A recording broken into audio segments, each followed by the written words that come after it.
पीठ पीछे कैसे विरोधी पार्टियों से मिलते हैं, ये शायद आपने कभी कि वाकई में राजनीति में कभी भी कुछ भी हो सकता है।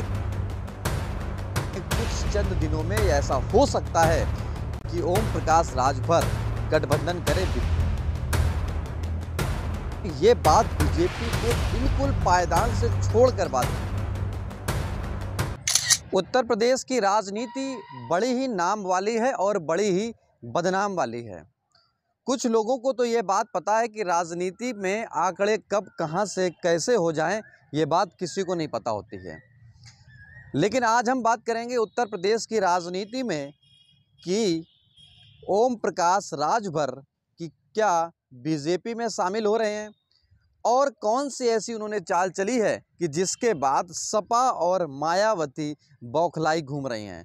नमस्कार, मेरा नाम है दुर्गेश मिश्र। हाजिर हूँ एक बार फिर से नए मुद्दे के साथ में। पिछले कई दिनों से ये चर्चा चल रही है कि उत्तर प्रदेश की राजनीति में कुछ बड़ा होने वाला है। कुछ बड़े नामों की भी चर्चा चल रही है। लेकिन उस चर्चा के बीच में आज हम एक ऐसा राज खोलेंगे जिसके बाद आपको लगेगा कि वाकई में राजनीति में कभी भी कुछ भी हो सकता है। कोई भी आंकड़े फिक्स नहीं होते हैं। पार्टियों के बड़े बड़े नेता एक दूसरे को गाली गलौज और या यूं कहें कि आरोप और प्रत्यारोप के कुंठा भरी बातचीत से बड़े पन्ने खोलते हैं, लेकिन पीठ पीछे कैसे विरोधी पार्टियों से मिलते हैं, ये शायद आपने कभी कभी देखा होगा। ऐसा ही अब हुआ है। उत्तर प्रदेश की सुभाषपा यानी कि ओम प्रकाश राजभर ने मायावती और अखिलेश यादव को अपने आड़े हाथों ले लिया है। उनके कई पार्टियों के नेता भाजपा में यानी कि ओम प्रकाश राजभर की पार्टी में शामिल हो गए हैं। उनके हम नाम भी बताएंगे।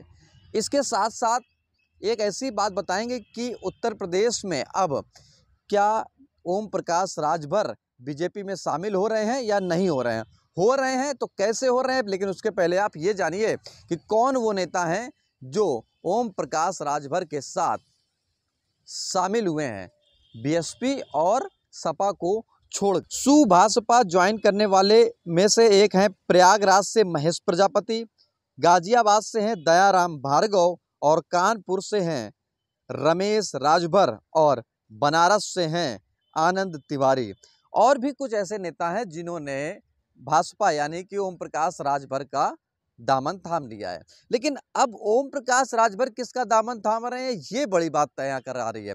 तो बता दें कि बीते दिन उत्तर प्रदेश के डिप्टी सीएम ब्रजेश पाठक से मिलने पहुंचे ओम प्रकाश राजभर, और हमने जब गुप्त सूत्रों से पता किया तो ओम प्रकाश राजभर का काफिला आए दिन डिप्टी सीएम ब्रजेश पाठक के निवास पर पहुंचता दिखाई देता है। इससे ये बात तो तय हो गई कि क्या ओम प्रकाश राजभर बीजेपी में शामिल हो रहे हैं या बीजेपी के साथ गठबंधन कर रहे हैं या उस चीज पर चर्चा कर रहे हैं। अगर ऐसा होता है तो उसकी भी शुरुआत राजभर ने कर दी है। कैसे? कल जब बात हुई ओम प्रकाश राजभर से तो उनकी बातों से ये लगा कि वो सीधे मायावती और सपा के अखिलेश यादव को टारगेट कर रहे हैं। वो बता रहे हैं कि मायावती ने क्या किया, अखिलेश यादव ने क्या किया, लेकिन बीजेपी का कोई जिक्र नहीं किया। उनकी इस बातचीत से जो उन्होंने सवाल उठाए कि उत्तर प्रदेश में अगर सरकार बनती है तो हम बिजली का जो ग्राफ है वो सही करेंगे, मौतों का ग्राफ सही करेंगे और भी चीज़ों का हम ग्राफ सही करेंगे। लेकिन ये बात बीजेपी को बिल्कुल पायदान से छोड़कर बात की, यानी कि उन्होंने बीजेपी का कोई जिक्र ही नहीं किया। अगर जिक्र भी नहीं किया और ब्रजेश पाठक के निवास पर भी पहुंच रहे हैं तो ये बात साफ होती है कि बातचीत में कुछ चंद दिनों में ऐसा हो सकता है कि ओम प्रकाश राजभर गठबंधन करे बीजेपी से और साथ में उत्तर प्रदेश के निकाय चुनाव में एक बार अपनी भागीदारी को वो फिर से मजबूती से पेश करें। हालांकि क्या होगा ये बात किसी को अभी तय नहीं है, वो तो बयान आने के बाद ही तय होगा। लेकिन जो कयास हैं वो राजनीति के लिए बड़े फेरबदल साबित कर सकते हैं। इस वीडियो में इतना ही। आप उत्तर प्रदेश की राजनीति के बारे में क्या समझते हैं और क्या जानना चाहते हैं कि कौन नेता कब क्या कर रहा है, आप कमेंट बॉक्स में लिखकर ये बात हमको बता सकते हैं, जिससे हम उस टॉपिक पर वीडियो बना लें। पहली बात। दूसरी बात ये, अगर आपने यूट्यूब चैनल को नहीं सब्सक्राइब किया तो सब्सक्राइब करें और छोटी सी बेल आइकन पर ऑल पर क्लिक ज़रूर करें। हमारे फेसबुक, ट्विटर और इंस्टाग्राम को भी फॉलो करें, जिससे आपको उत्तर प्रदेश की राजनीति के साथ साथ अन्य मुद्दों पर भी समय पर जानकारी मिल सके। नमस्कार।